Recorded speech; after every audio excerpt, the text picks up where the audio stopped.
Well, Black Phone 2 is a worthwhile continuation of the first movie, but I think a mixed bag in several ways. I'm Peter Franson from christiangeekcentral.com and Spirit Blade Productions. The IMDb synopsis for Black Phone 2 reads, as Finn, now 17, struggles with life after his captivity, his sister begins receiving calls in her dreams from the Black Phone and seeing disturbing visions of three boys being stalked at a winter camp known as Alpine Lake. All right, so I would describe the basic vibe of this movie as similar to the first. I would say a horror suspense drama. It's not about jump scares, but about suspense and about disturbing graphic horror imagery, which they really lean into a lot more in this one compared to the first. And it's also about the growth of the main characters. So at its core, I think it's a drama like the first one was, with horror aesthetics and suspense involved. And again, a lot more horror stuff than the first movie. Both Finn and his younger sister Gwen are 4 years older now, and they are still clearly scarred by the events of the first movie.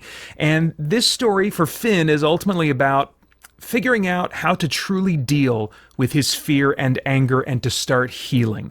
And for Gwen to deal with the prophetic dreams she's continuing to have, how she feels about them, and how she and her brother and their father ultimately think about their mother, who had similar dreams leading up to her death 3 years before the events of the first movie. So this movie, although we get hints and suggestions about their mother in the first movie, this movie really goes back and explores who she was a bit more, and and the connection of her visions to what Gwen is experiencing. Their father also returns and is still broken, but recovering from alcoholism. He is clearly a gentler man, trying to be different from the man he was. Really sweet to see that kind of shift and growth in his character. Very satisfying after watching the first movie. This family is still the core of what this movie is about, and that for me makes it what it is and makes it worth my time. Gwen maybe takes center stage a little bit more. I think both Finn and Gwen, more so than the first movie, have closer to equal things that they are working through. The first movie, much more about Finn and his struggles, but this time around, I would say Gwen maybe is just a few steps forward compared to Finn in prominence, and that works for me in theory. Like switching. Okay, now let's focus more on her character. That makes sense. That kind of freshens things up in theory, but not as well in the execution for reasons I'll get to. It's vital to see the first movie before this. It is a continuation and development of the story and the lore of the first movie, an expansion of the story and the lore from the first movie. The Grabber is now a returning evil spirit instead of just a disturbed and evil human, and significant light is shed on his origins. Ethan Hawke, who plays the character, said in an interview that he thinks he's not done with this character, and he has more thoughts and questions about him now after making the second movie than he did after making the first one.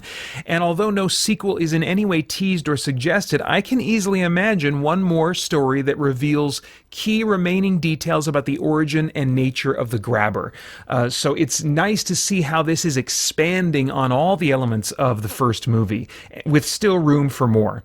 The horror and supernatural elements in this story is much more related to this existing concept of a dream world, which, combined with the setting of a youth camp, evoked for me both the Nightmare on Elm Street series, which focuses on the dream world, and Friday the 13th, which I don't think I saw the whole first movie, but if memory serves, it takes place at a youth camp. But this is not a slasher movie.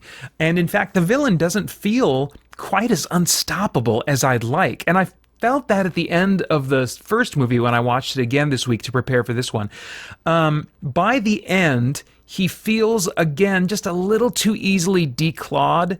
And despite Christianity and Jesus playing significant conceptual roles in the details, a few details of the story, victory in this movie seems about little more than people vaguely believing in themselves, or kind of coming to a realization on their own.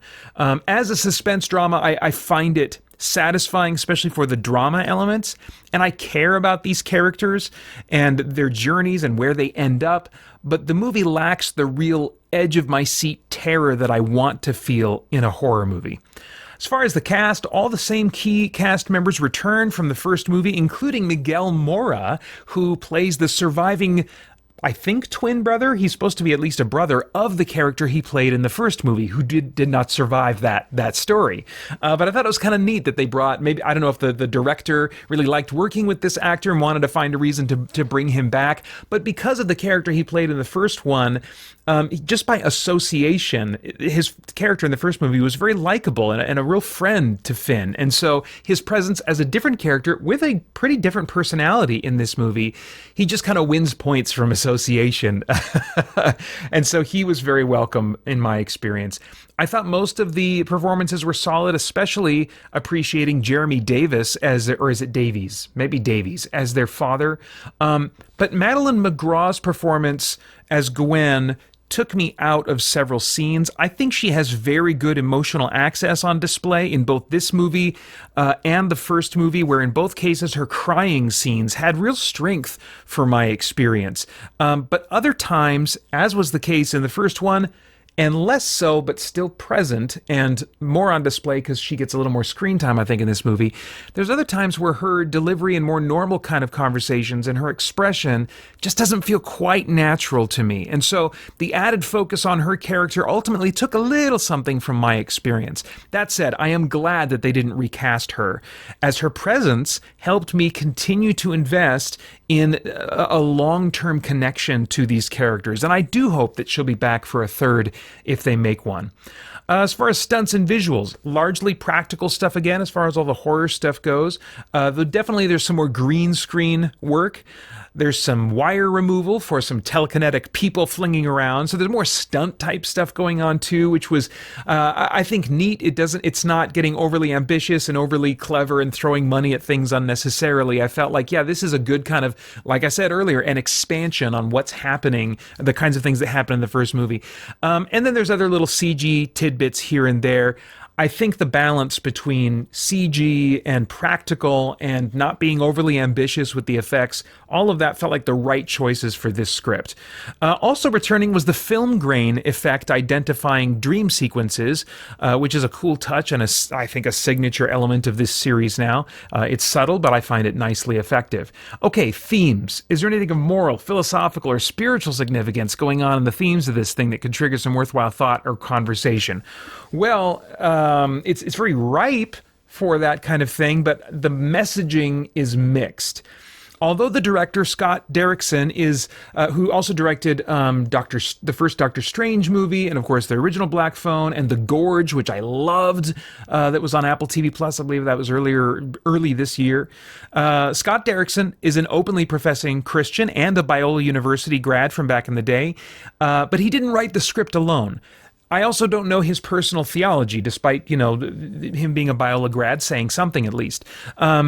This movie's a weird mix of ideas and representation of Christianity. On the one hand, there are several positive representations of Christians that are unusual in movies, of Christians, of the Christian faith as a concept, and even indirectly of Jesus. Scripture is even quoted in the climax, although without the context of its meaning in that moment, it felt weirdly out of nowhere to me personally. I think to many other people it would be just fine.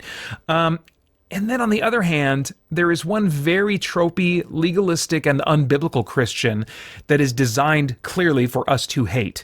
And she is not, I think, counterbalanced by a devout Christian whose admirable character traits clearly spring from their faith in the same way that the legalistic Christian's ignorant judgment springs from her badly out of context scripture quotations.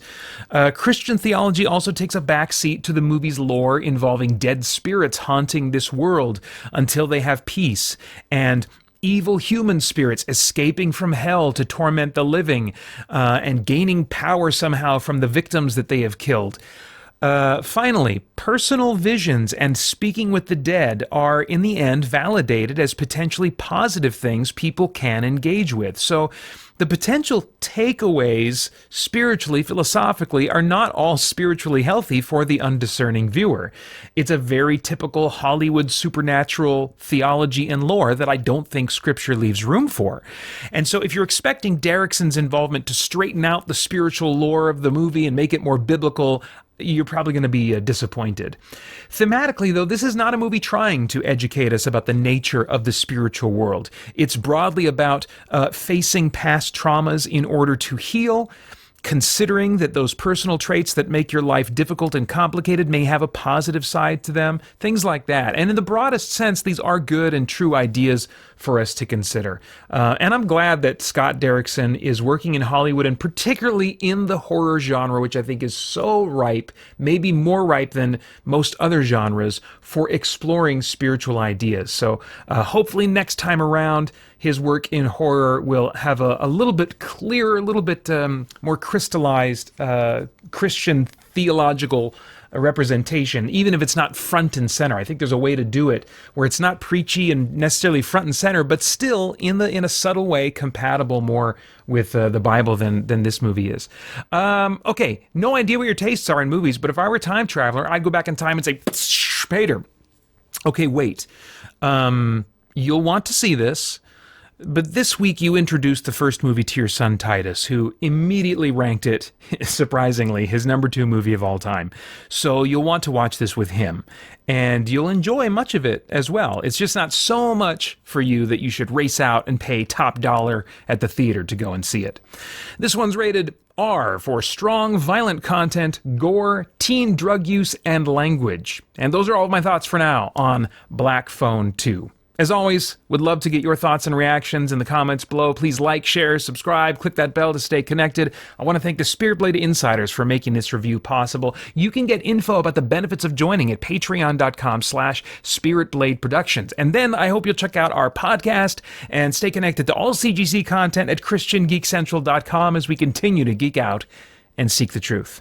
For more chat about geek entertainment, answers to your questions, and news from the wider world of Christian geekery, get the Christian Geek Central podcast today on iTunes and other podcast services.